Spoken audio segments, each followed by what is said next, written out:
I think he's quite professional. Keep it out of shot. Yes, keep it like that. I'll stick to my latte.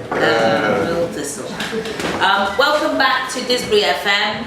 If you're watching from home and you can't see me, there's a brown blob. I am here. It's the lighting in the room, but I think you can hear my voice. If you'd like to sponsor some lighting so you can see the interviewer, please get in touch. But in the meantime, welcome back. We've got our third guest this evening, Professor Doherty. Now, I want us to start from the beginning. Can you tell us what you do, who you are, why you're wearing flowering shoes with a suit? Yeah. Well, how long have you got? That's a big question. Let's start from the beginning. Yes. From the beginning. You're a professor at Manchester University. Yeah. And what's your area of specialism? Well, I smuggled into the business school and I teach business and management students, but essentially I guess I'm a philosopher. And I studied philosophy as my PhD. So if we looked you up on what would be the title? If you look me up where? Well, the university. On the public profile? Yeah. Okay, that's a kind of like advertising page to attract students. Oh, so you right. need to be cautious about that. It says things about me that I might not have signed off on. So how long have you been an academic? God. Yeah, I was one of these perpetual students who just like never left. Not through deliberate design. I think universities are halfway houses. You have to turn up 3 days a week, but other than that, they kind of let you go. So I think without an institution of that kind, I probably would have been in trouble. Yeah, that's true. And you managed along the route to have 3 children. You were all girls. Not on my own. No, that was with the help of my wife. Again, not planned. Yeah. So you've kind of like an accidental success. But Damian, I wonder if you could just assist us. You specialise in management, yeah. Business management, and I wanted you to maybe share with us. You've written several books and so on about one of the areas. How business deals are made. You study organisations and how organisations develop, and where the power lies and so on. Can you share some of those findings with us? Where does, for example, the airport, I remember when you were writing a book about the airport some years ago. Can you help us a little bit about those slides? Yeah, I think Steve Jobs said it best. He said it's not for the customer to know what it is they want. It's not for the customer to know what it is they want. So any innovation, any product comes along and says to people, you've not had this before, but you're going to want it. And I studied for 2.5 years the making of an airport lounge at Manchester Airport. The intricate business modelling that goes into how to create a product which people want, and how much will they pay for, and what will they want. So essentially what they were doing was creating a whole new breed of which we are also, I think, partly enrolled. They were creating lounges. So they created a lounge. You can't have a lounge without people who use the lounge. What are these people known as that use a lounge? And they struggled with that for a while. And they kind of uncomfortably came, well, maybe they're loungers. Maybe they're loungers. But does that make them sound lazy? No, we don't want them to be lazy because it's businessmen that use lounges. So, do we give them free beer, free internet access? And these are huge problems because, free internet access. The biggest problem at the Escape Lounge in Manchester was the downloading of pornography. So they had to kind of introduce a rule to stop that. Yeah. Really? Oh yeah, they won't tell you this. Business is dirty. Drugs and pornography are two of the biggest industries in the world. And military arms, of course. Yeah. Interesting. So, we've had a conversation. Sorry, I've had a drink, It's alright, I have to control this. Remember when I was having a dinner party at our house? No, it's after. That's alright. But one of the things we've talked about where are deals actually made. So people, we've talked about this before. We've studied this a lot. When people have business meetings, are the deals made in the business meeting, or is it actually in the bar afterwards, or is it over a conversation about wine or whatever? Is it actually the business meeting, or is it something else? You need to know how to wear a good pair of shoes and yes. how to order a good bottle of wine. No one's interested in graduate students who can stand up and, do a song and dance and tell you how to calculate net present value 18 times. They're not interested in that. So, but, what wine do you like? We're going out for dinner tonight. We're going to meet the chief executive officer of XYZ. I hear he's really into Rioja, but is Rioja cool at the moment? Should we order a Rioja? It's not a cool wine, actually, because of what they're doing to the land. Sorry? White Rioja. White Rioja, Yes, yeah. it is. But the old red Rioja is destroying the landscape. So, is the chief executive officer into wine? Should we, what do we do? How do we order wine? It's a huge moral anxiety. So That's actually, where deals are done. That's where deals are done, over the Well, knowing how to entertain. And then what about the shoes? And then I'm interested in the story of your shoes. Did everyone see these shoes? Can you just sort of, because you mentioned that in passing, how did it come about? Yeah. Okay, so that's right on the edge of current research, and I only learn at the edge of what I don't know.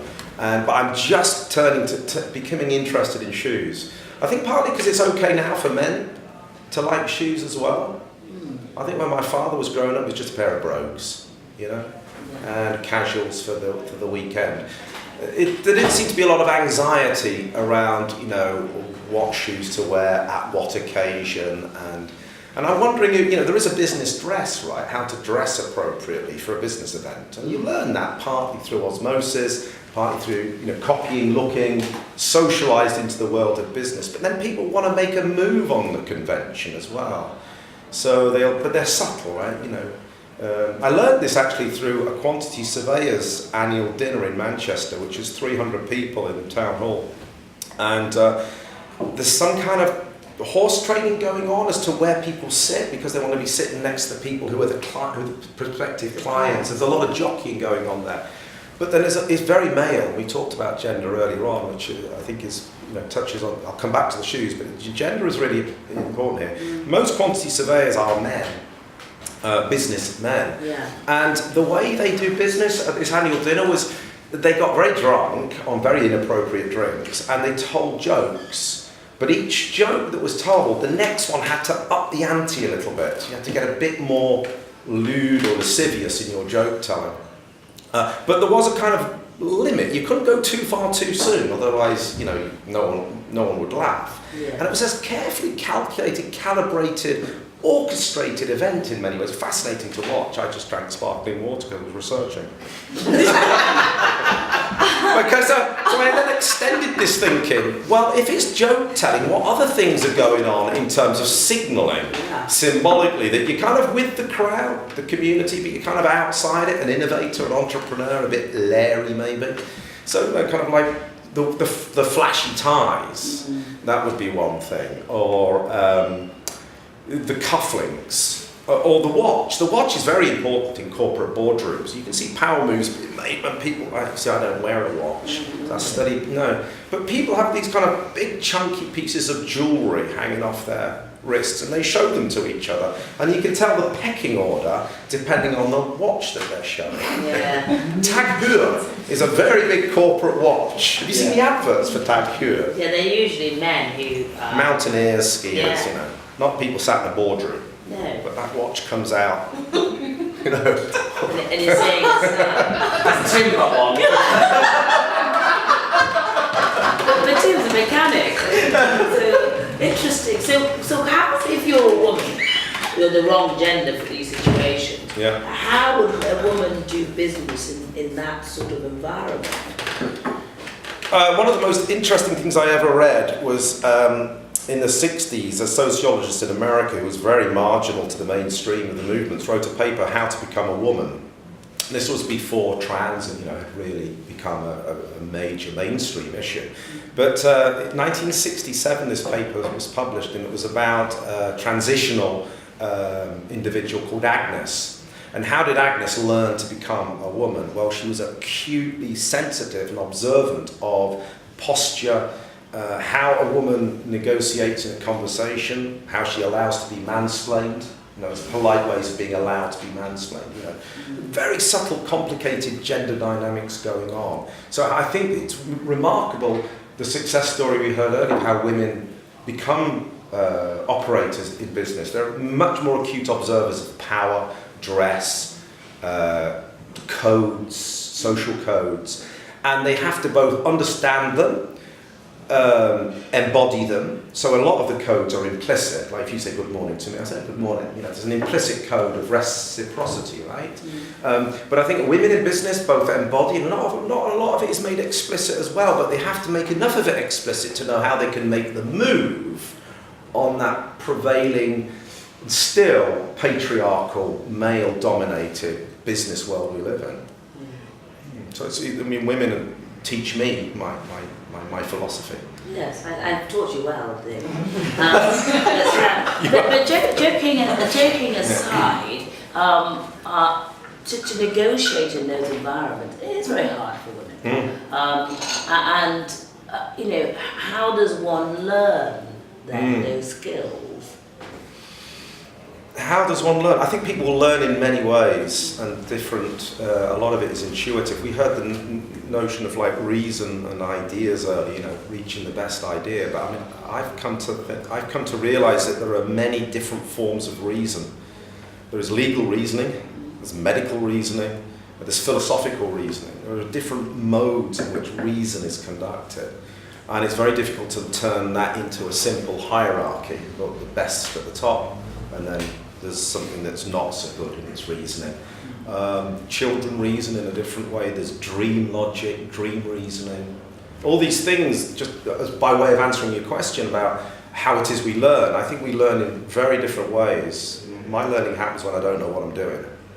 You know, I'm trying to solve a problem, a research problem, and I'm banging my head against the wall. You know, I'll just turn the laptop off, I'll sit down and I'll read, I know, diplomatic papers during the Habsburg Empire, which is completely off, you know. I've got that on my bookshelf, I turn that, let that happen. My mind starts working laterally, and it breaks a logjam. You know, I have a sleep, wake up again. I don't know where that idea came from, but I'm going to have it, and I'll work with that. So, you know, sometimes our best thinking happens when we don't know what we're doing. Yeah, in that way. And the shoes, just before we move on. What are those shoes? Because it's quite a successful business. This Geoffrey West is a very interesting business. Yeah, I've not studied it formally, but I've tried to get PhD students interested in it, but everyone's run a mile from it. I think there's kind of like, and this is not me at all, there is a kind of fetishist edge to it, but it's a very slightly fetishist. And I think I can get away with it. Well, usually you wear shorts and you cycle everywhere with trainers. But I'm interested in sort of, you know, the business dress that you were talking about before, and the allowance of, you know, men to dress as they wish, really. And because I wonder what are the codes and modes of dress in the business? You know, because you study so much of these structures. Is that acceptable? Not at Manchester Airport. Not in that corporate environment. But go to a you know, hipster young bar in, you know, South Manchester, you might get away with it, I would imagine. Choose your position. That'll be on the website tomorrow. I just wonder if we could sort of move on a bit and talk a bit about you. So your heritage is Irish. Partly Irish, yes. A European, I think of myself. European. And I wonder what your inspirations are for you. Intellectually, or Well, inspirations at the moment? Greta Thunberg inspires me. Children inspire me. Animals, plants, turnips, carrots, these things I think inspire me. but to do what? To extend the notion of connection and community beyond this human species, which is essentially compost for trees if we hadn't made ourselves so toxic over the last 200 years. So what does community mean to you? I think that's, you know, I kind of anticipated the question. It does mean getting outside of the sordid human condition, I think, in some ways. And I say that, you know, having suffered and suffering with it. But I think children, animals, not domestic animals, you know, feral, wild, non-human life, cosmopolitics, if you want to get visionary, kind of stardust, all these things. Gut bacteria, I'm really into gut bacteria at the moment. That has nothing to do with community. Oh, that's a big community of gut bacteria. Scobies are communities of bacteria which we need to reintroduce into the human body and to become friends with it again and not blast it with antibiotics. Interesting. So, on that basis, what would you do with your £1 million? Oh well, I have I thought gardening would be a good thing. My children love worms, but when they have friends over, I find they're kind of repulsed by worms. There are so many different kinds of worms. When you look at compost, the worms, they're amazing. Darwin wrote his last book, unfinished, but it was published. His last book was a 10-year study of worms. As Aristotle called them, the intestines of the soil, of the earth. So I think £1 million, maybe, we'd invest that into helping underprivileged, impoverished, and I talk about calorific justice in Manchester, through obesity, through malnutrition, the problems here. We could learn so quickly and so simply by looking at the soil around us and gardening clubs, something like that. Try and do it in a decentralised way and try and give that back to the community. Look for human and non-human leaders of these communities. Interesting. So, I want to ask you about music. You play the guitar reasonably well. What would be your, on the radio we ask people to choose 3 songs. Yeah. We ask them about books and things that are interesting. What would be your 3 songs and why? So the first song would be Girl from the North Country, Bob Dylan, which is a terribly romantic old fake folk song really by Bob Dylan. But I like that because it was the first time I heard finger picking. And how does he do that? Has he got 12 fingers? Or, I like astonishing. It was mesmeric to listen. Because Dylan wasn't playing the finger picking, but it was his song. So that song would be the first I could think of just off the top of my head. Did you say 3? Yeah. Miles Davis, Yeah. All Blues from the Kind of Blue album. Maria Callas, probably the Bellini opera, Casta Diva, the aria, from the first recording, 1954. I'm too Nerdy. young to remember. Yeah, sorry. But I'm interested in you, as an academic, as a father, as a husband, and I wondered how you juggle it all. You've written several books involving research. I don't know how we're doing for time. Time is 10 past 12, 10 past 10. We're nearly at the end, Okay. and how you manage it all. How do you, and what do you do for well-being? Do you use Headspace?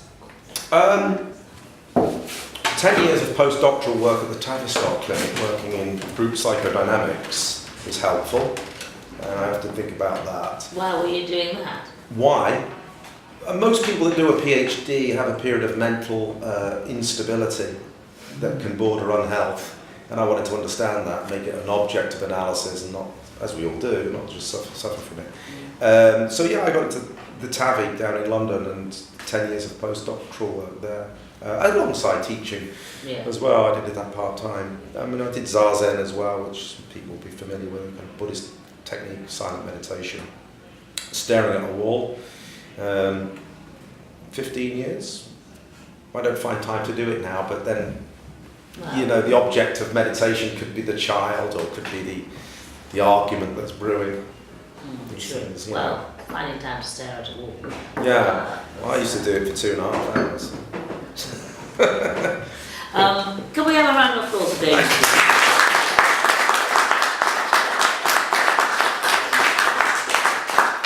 We could go all night, but I've been told the time was up. Can I open up to the floor if people have got questions? Ellie, and we'll go over to Sarah. Ellen. Will you come during the Reasons for Cheerful? Yes, I'm definitely coming down, definitely. So you mentioned about Greta Thunberg Mm. and I was just wondering what you think about how she's being bullied and treated at the moment by Mm. people, and thinking about that £1 million question, and actually probably we're all just a bit fault, so maybe we should just stick the money into the environment and protecting the planet. And I just wonder what your thoughts are on the way she's being treated at the moment as this young woman who just has a view on things. Yeah. Everybody knows who she is. Just remind me. So Greta it's a Thunberg Swedish school child who came to London. yeah, Yeah. and took strike action against her school at the age of 14 on her own. Right. And she talked to a group of MPs, or She's- Michael Gove was in Yeah. that Yeah. conversation, yes. Yeah, so the press coverage of her has been interesting, to say the least. Right. A lot of old white male privileged on the right wing of the Daily Telegraph, just seeking to undermine her. She has some people call it she's either on the spectrum or she's got a condition that some people label as Asperger's. I think she self-identifies with one of these conditions, I'm not quite sure. But she describes it herself as, I see the world very simply, it's black and white. So I think, why aren't you doing more? So it's divisive and simplistic in that sense, black and white, but it's very refreshing. And there's a clarity that she achieves, I think, with this, an unsettling clarity for the male white privileged who are sat there thinking, well, Greta, things are a lot more complicated than that. And I think there's not a respect for mental otherness or mental alterities, let's call it. And quite I think embarrassing for our establishment press, the way she treated her. I think that will, 30 years' time, will look very, very bad. Like we look back 30 years and go, God, how did people get away with smoking in cars with children in the back? I think, oh, that's horrific. Or, we put children in bar stools. How did we get away with that? Well, I think we might look back on the Greta Thunberg, in a similar way. Wrong side of history then. Yeah. But I guess on the other side, my other part of that is that she was. Did you hear the interview with John on Radio 4's Today programme? Yeah. I did to that. John Humphreys. Yeah, he interviewed her. He's awful. Yeah. But at the same time, he was very I think the producer had put down some rules there and tightly bound him, because he did. I think he could have asked a bit more about this. He was very gentle. An opportunity to allow her to think a bit more. Yeah. And with her, do you think it is her, or do you think it's also her parents? Because I saw an interview that I think is it her father that's sort of managing her, Yeah. and Her mother is a singer. it seemed very orchestrated, Yeah. the way that it was being done, and She's being called out for being privileged by privileged people, which I find really bizarre. yeah. But no, what I'm saying is, I think some of the things that I've seen her do when she's doing the speeches, when she's sort of dictating and sort of saying what she is saying, which is things that I think are very powerful and passionate. But I sometimes wonder whether it is her, or is she got one of them parents that just a bit like when you got a parent and you want to put them out on the stage and for them to dance and sing. Is it another format of that where they want the child to go and become this dictator? Yeah, I don't know. I mean, we'd have to know the parents, wouldn't we? Yeah. I mean, I think you. No, but I'm saying, because is she living what the parents view and opinion, or is she living what she actually thinks?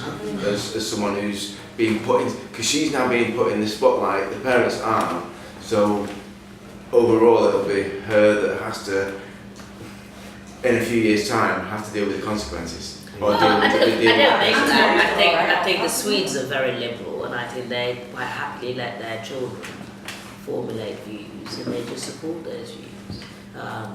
But that's my own opinion. I don't know. I take the point that actually it may well be. She's like a mirror, I think, for us at the moment, and that we see ourselves. What we see in the Greta is a reflection of ourselves. The people that point the finger, I always think they're usually pointing 3 fingers at themselves when they cast a judgment on somebody. You. It's often what I can't admit in myself, I project into this person, and that's what I don't like in them. That I think she's putting a mirror up to us, and you know, people are talking of Joan of Arc, they're talking of Jesus Christ within the Christian religion, what he allowed for people as well. I mean, it'd be interesting in 200 years' time, won't it? If she's somehow sanctified or something. Sarah, your question. It was a similar question. Oh, was it? Oh, right. Oh, sorry, I didn't see So that. do you think, so this is linking into some of what you said about social norms in power conversations. Do you think the fact that she is out so far outside the categories in which we expect to be taking information